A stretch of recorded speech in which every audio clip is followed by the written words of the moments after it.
and warm welcome to our show, Efauji Talks, an IESECCI initiative which promises to get inspiring stories and brilliant speakers on board each episode. I am Shavinder, the brand head of this show, and Efauji Talks proudly presents its second series called Inspiring Indians. First series, our Choose to Challenge, showcasing the spirit of womanhood, is getting immense appreciation from our viewers. I thank all my viewers for continuous support to our YouTube channel. And as you all know, it's for a cause. Today, on our maiden interview at the Inspiring Indian series, we have with us Mr. Balachandran Manikkath, a tennis coach with close to 32 years of experience. Welcome to the show.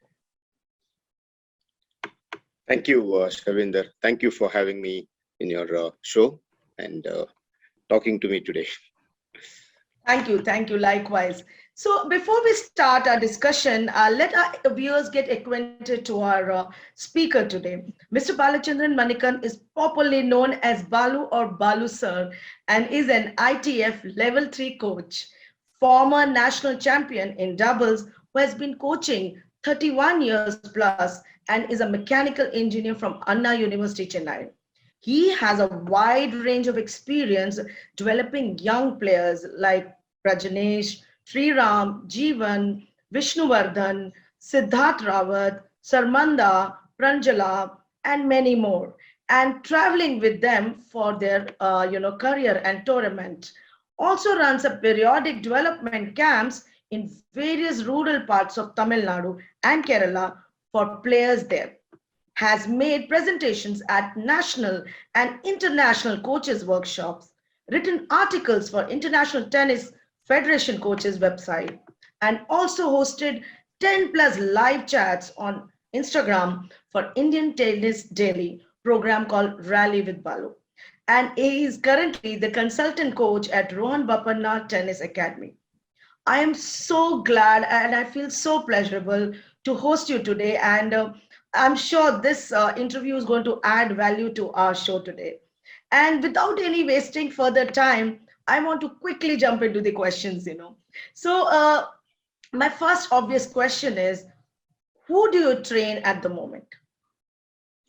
At the moment, I work with Prajnesh mostly, and I also work with a lot of young children at Rohan Bopanna Tennis Academy. When I say young, we're talking about even children below 10. So a lot of budding youngsters. And we have children, various age groups. We have the under 14, number one in the country. We have the under 16 girl, under 18 girl, ranked all in the top 3 or 1 in the country. I help them develop, grow, and they're looking to be professional. So I'm trying to get them there. And I have Sharmada and Pranjala and Shravya. These players are already playing the women's international tournaments. And in men's, we have Nikki Panacha, who's the current national champion. So these are the main players I work with, apart from also training the coaches in the academy, because that's a major factor in terms of running a good program. Because every coach in the program should be well informed and well qualified and have the necessary skills. So that keeps my time now. So that takes away most of my time now. Wonderful. So I'm sure you have a hectic schedule the entire day or months and weeks. So what is it to be a tennis coach? To me, to be a tennis coach, I look at it as I have an opportunity to work with a lot of young children, young minds, which means I am in a position where I can make an impression on these children. Because when we travel with children, if I, as a coach, when I travel, I am their guardian, parent, friend. Call it whatever names you want, but I am the person they have to rely on. So I'm 24/7, and we do sometimes 3 weeks, 4 weeks at a stretch, traveling to different parts of the country, sometimes different parts of the world. So that gives me a great opportunity to influence them, guide them on life in terms of interacting with people, developing social skills, absorbing new culture, and how to adapt to these changes, because they come from very different backgrounds in India. And when you travel, suppose when you do European travel, I mean, the European culture is so different. So it gives me an opportunity to help them understand that culture, and know that in the world is a huge space, and there are many cultures, many people, many languages, different types of people, and we as an individual should be able to fit in and adapt and get along with all these differences. So I look at it from that angle more. And of course, I teach tennis also. That's wonderful. Mr. Balachandran, and I always believe, traveling is the best way of learning anything. You get so much it's a vast ocean of experiences. I'm a Fauji daughter and a Fauji wife, and by the virtue of getting posted to different places, I've really learned a lot. Today, I really owe to the travel destination that we made, and that really makes, and children, as you said, that, there's so much that they can take up from the different cultures across borders. That's really nice. So, next obvious question is, anything we talk about, be it games, be it other profession, discipline is something that is very important. So, how do you handle that? How does it help a child to develop discipline through tennis? I mean, tennis being an individual sport and as a competitive sport, it's considered to be one of the toughest competitive sport to play. So without discipline, you don't get started. So as a tennis player, it has to be part and parcel. I mean, because like I said, when we travel, I mean, you're looking at a completely new time schedule or timetable rather. Because if you're at your hometown, you get up at this time, you go for practice, you go to school, the schedule is kind of fixed. But when you're traveling for tournaments, your practice time will be different, your match time is different, your match can finish, and then you go to get your dinner, prepare for next day. So keeping this in mind, if they don't have the discipline to stick to time and do certain things at certain time, it will be extremely difficult for them to go ahead. So as a tennis player, before they get success, they need to have the discipline in place, and that is what I mean, I'm sure all sports and in any walk of life, discipline is necessary. Absolutely. In tennis, being an individual sport, and you don't have a team, or you don't have all the time, I mean, people supporting or guiding you all the time. I mean, because not many players have the luxury of traveling with coaches. So children have to travel on their own as well.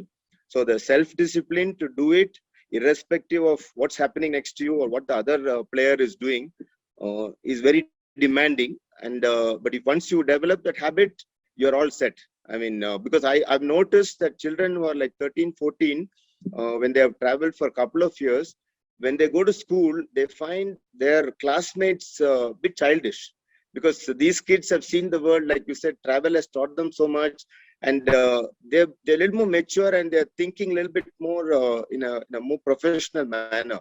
So what they see the classmates do or behave, they find it a bit kiddish or unprofessional or childish. So that's the influence, in my opinion, a tennis does to, I mean, that, like, leading a tennis player's life does to a child. Absolutely. There's a beautiful saying in Forge also, the more you sweat in peace, the less you bleed in war. So exactly, discipline. So what kind of master are you? A hard task ustad, or you are okay with their regime? I'm considered to be strict. I'll admit that. Uh, but having said that, I've had children. I mean, now that, like you mentioned, 30 plus years, 32 years. So I have a lot of my first batch and the earlier children I worked with, now parents. I mean, they have kids, and some of them have 7 and 8 year old children. But they're all good friends of mine now. So if I mean, though I am strict, if I was not fair, or if they found that I was overly strict or unreasonably tough with them, they wouldn't be in touch with me. I mean, and I feel very happy when a child who has played with me is like 10, 12, 14, 16 or so, then they stop tennis or like they move on in life. So they do well in their academics or business. And when they are like 26, 28 and get married, they invite me. I mean, after many years, they get in touch just to invite me for the wedding, which I Absolutely. consider as an honor. I said they remembered me after 10 years. So something I did right 10 years ago when I was working with them as a coach. So though I That's a am beautiful. strict, I think it is necessary.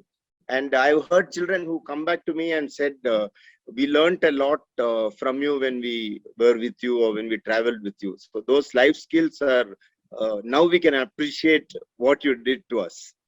So I guess I'm doing okay in that sense and not being That's too much of that really a speaks tough volumes taskmaster. about that really speaks volumes about your dedication towards work, and it's a guru dakshina by your children who still remembers you and fondly remembers you. That's a beautiful, and believe you me, Mr. Balachandran, when you empower somebody, and that happiness is literally different.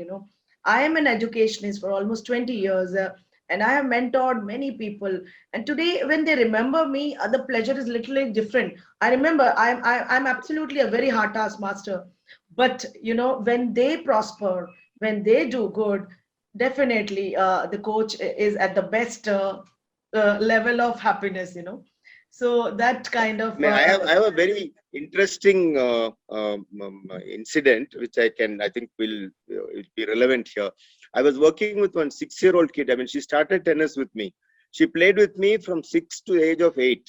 And I left, I mean, it was in Pune, and I moved to Bangalore, and the child and the family moved to Australia. And after I moved to Bangalore, 3 years later, I get a call, like unknown number, and I pick up. And the father of the child introduced himself and said, "Hope you remember me." I said, "I do." And he said, "My child won an under 10 tournament in Australia, and she wanted to speak to you." I was so oh, touched. beautiful. I That's was so really touched. Yeah. beautiful. I mean, talking about children under 10. I mean, so these are great moments as a tennis coach for me. I mean, this is a real reward. Absolutely. Mr. Balachandran, I had the privilege to host one of the veterans' daughter just last week. She's a tennis player and taking coaching at Barcelona, Spain. And the way she was talking about our coach, it really speaks volume about the coach. So I can imagine the pleasure that has been, that you achieve when your children are doing well. So of course, tennis is absolutely a individual sport. So how different it is from the, other team sports. The main thing is you fend for yourself on court and otherwise. Because unlike football or cricket, where you get selected in a team and then the team takes over the responsibility of training you, spending for you, taking you for tournaments, in tennis, you're all by yourself. I mean, the parent has to spend for the child, the parent has to find a coach to work with the child. And for tournaments, the parent has to travel initially till the child is old enough to do it by themselves. And if the coach has to travel, the additional cost is again borne by the family. So that is the biggest difference. And tennis, the tournament structure is mostly knockout. So you can travel, like for example, a child from Trivandrum can travel by train or plane, whichever mode, reach Delhi and play the match next day. And if they lose, they're done. They have to come back. I mean, the whole journey can be considered waste because you come for a tournament and you lost first round before even the tournament started really. So these are the tough factors which contribute tennis. And tennis in international sport, Europe and US are the main areas to actually play. So if the child has to play in Europe or US, again the cost is more, travel, all these complications make it tougher. And it's a highly skilled sport. So it's a you need to work on your skills and your game for almost 10 years to achieve a level of professionalism that you require to play professional tennis. So the whole thing combined makes it so complicated. And Great, there's no great. coaching when you play the sport, like unlike other sport like team sport, when you're playing at whatever level, the coach can talk to you from the sidelines. I mean, like they can take you and give you inputs between match, like there's half time, they can again coach you. But in tennis, those options are not there. The child, once he steps on the court, he or she is on her own till the match is over. So if they win the match, great, you give inputs for the next match. If they lose the match, you still give inputs, but unfortunately, the child is out of the tournament. You can do it only in the next tournament. That's wonderful. Thank you so much for sharing such valuable information, because this episode is definitely for those who want to pursue their career in tennis. So, another important question that comes to my mind is why it is important for a child to play sport, be it tennis or any other sport for that matter. Sport, when from the obvious factor of the physical benefits, I mean, that is, I think, a given, need not be spoken about. But I mean, I'll talk from the tennis perspective more. I mean, which can be easily related to other sport. Like a child playing tennis, I mean, a child at the age of 8, 9 goes for a tournament, and he wins the match. I mean, when he wins the match after the last point, the child is so elated, he is on top of the world, and he's shaking hands. He comes out, he wants to meet people. Okay, on a next match, he can lose the match. So when he loses the last point, he's kind of hit hard that he lost the match, and everybody is looking at him, and there is nowhere to hide. He's on his own. So what sport teaches, according to me, is how to handle success, how to handle failure very early in life. So, I mean, this is one of the reasons I mentioned earlier that a child who's like under 14 kid who's playing tournaments, how different is he from a child in his class? Because this child is so used to seeing success, so used to seeing failure, winning a close, tough match, feeling great about it, losing really badly, coming out and people asking what happened about the match. And he still has to face it and take it on his chin and say, I lost. And I lost, and the people ask what's the score, and you sometimes it can be 6-0, 6-1, 6-0, 6-0. You still have to say it, and there's no one to save you and no place to hide. So you face the world at that, because for the child who plays tennis, I'm sure it's another sport too, but individual sport, it matters more. When he wins, it's he or she who wins, no one else. And when they lose, it's he or she who loses. So it's all on their personal. It's a big personal hit, actually. To be honest, there is a huge dent on the ego when you lose a match which you expect to win, or the people around you expect to win. So handling losses and setbacks and handling your success and the glory, uh, that's something sport teaches very early in life, and that has no substitute. So by the time child is 25, 26, with the tennis player, I know a lot of tennis players who do well in life. In fact, a small example, I mean, when I travel with men players, like now who are 28, 30, they've been on the road for so long. I tell them, I said, see, you guys, when, like all of us, I mean, I've also been traveling. So I said, we guys go to the airport. Sometimes we get late. We miss a flight. I mean, it can be an international flight. But you will not see any of the people who have done this sweat and fret there. The next option is, okay, what's the next option? I need to reach this destination before this deadline because the next tournament starts. So he's only looking at solutions there. He is not looking at the setback of having missed the flight or what it will cost, or he's not fretting, or he's not calling anyone for help.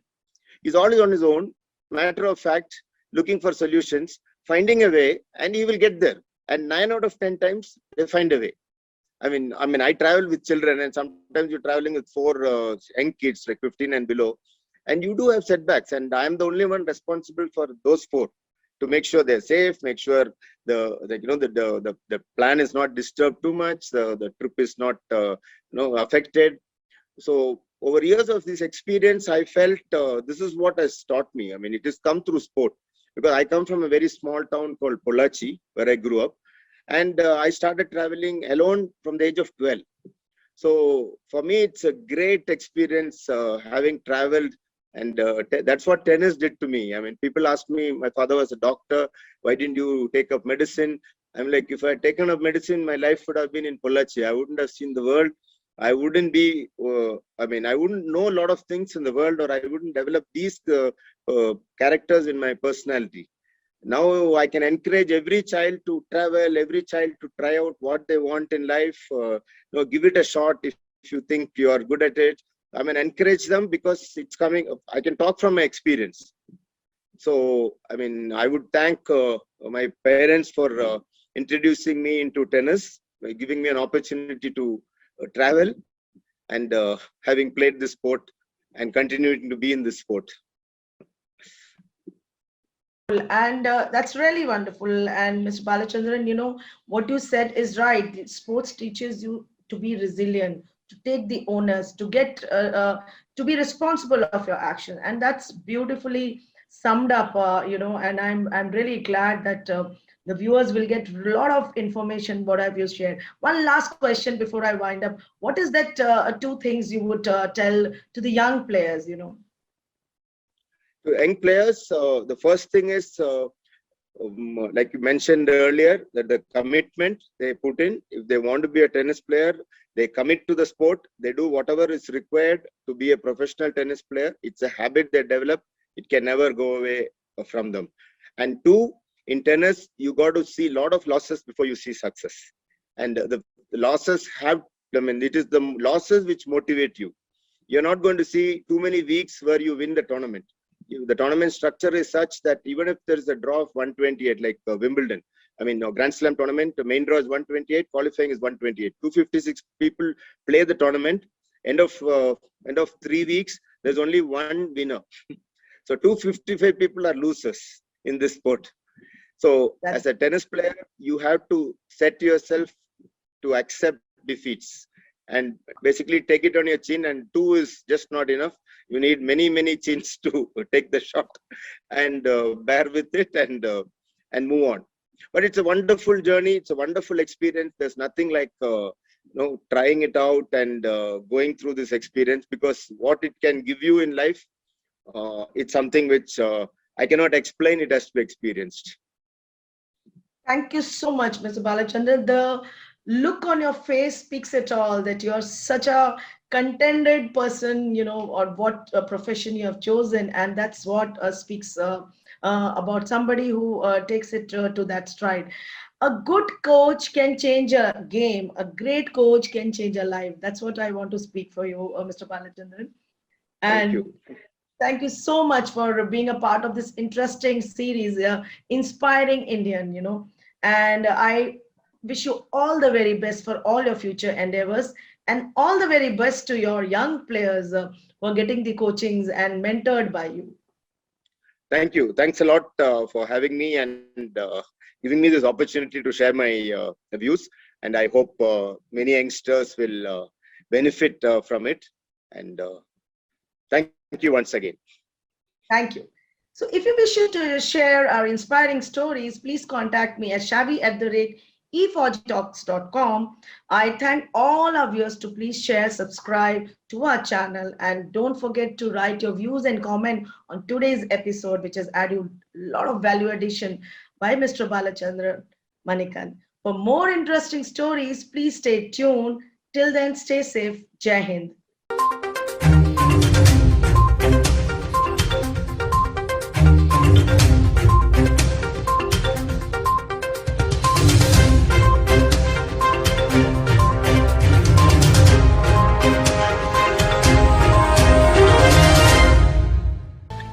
Fauji Talks is brought to you by IESECCI, Indian Ex-Defence Service Employees Chamber of Commerce and Industries. Thanks to its vast veteran network and global and pan-India associates, IESECCI can carry out various commerce facilitations and CSR projects across India and the world. Some of IESECCI's core capability areas are Skill India, Atmanirbhar Bharat, Digital India, any ex-serviceman welfare or job program, Swachh Bharat Abhiyan related projects, telemedicine and healthcare training and job scheme, Save Water scheme, defense industry SME, MSME cluster and hub development, maritime training and inland water training with job facilitation, Canada study, job and permanent residency opportunity, e-commerce, Andaman and Nicobar commerce opportunities. IESECCI's global reach includes countries like Indonesia, Slovakia, Canada, Nepal, Singapore, Rwanda, USA, UK. Above all, it is IESECCI's effort to create a veterans brand made by the veterans, for the veterans and made up of the veterans. Every Indian's support is invaluable in this journey. IESECCI is a registered society for ex-servicemen's welfare and envisions that every veteran should be a part of India's economic growth story. It is the aim of IESECCI to create an enabling commerce platform that will empower and synergize the veterans' talent pool. This is possible only with the support of entrepreneurs, businesses and consultants from civil society. All proceeds, if any, are utilized for the welfare of ex-servicemen and for public charity.